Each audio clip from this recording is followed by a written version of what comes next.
तो सागर भाई, आपका मामला बहुत सीरियस है। आपको आगे चल के बहुत बड़ी परेशानी का सामना करना पड़ सकता है।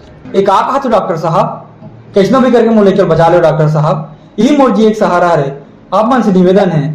माता रानी के ऊपर भरोसा रखो, बाकी सब ठीक होगा। ठीक है।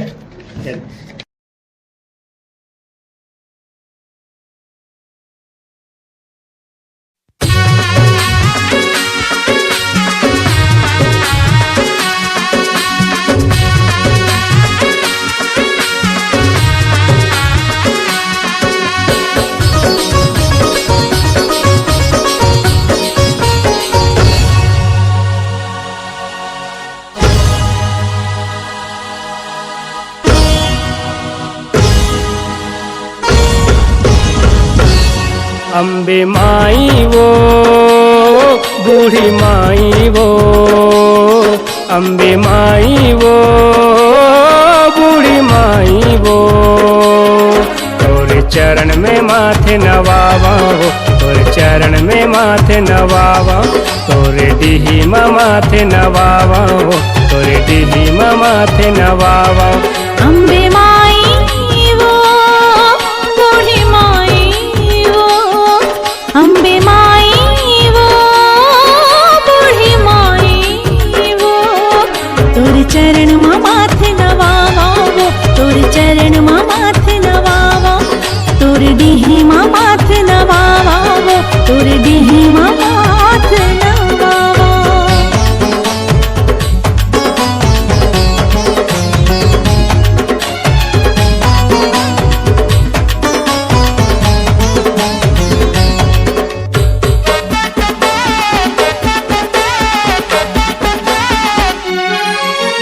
तोरे देवाला तोर मंदिर माँ होथे मान परसन वो, नैना बड़ सुख पाथे दाई पाके तोरे दर्शन वो, नैना बड़ सुख पाथे दाई पाके तोरे दर्शन वो, तोरे देवाला तोर मंदिर माँ होथे मान परसन वो,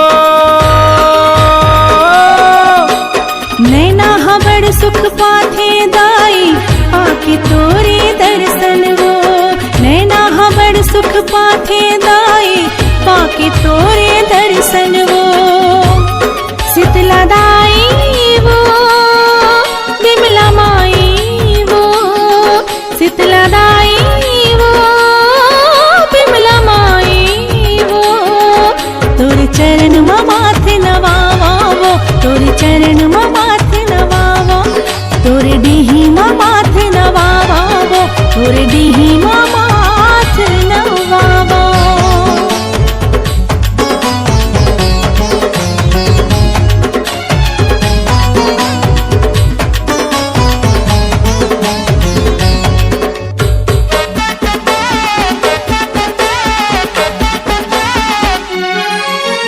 फूल परसादी नरियर भेला झोंकले दाई भेंट वो, भाव भक्ति मोरे सारे वो दाई नहीं हो कोनो सेठ वो, भाव भक्ति मोरे सारे वो दाई नहीं हो कोनो सेठ वो, फूल परसादी नरियर भेला झोंकले दाई भेंट वो, भाव भक्ति मोरे सारे वो दाई नहीं हो कोनो सेठ वो, भाव भक्ति मोरे सारे वो दाई नहीं हो कोनो सेठ वो।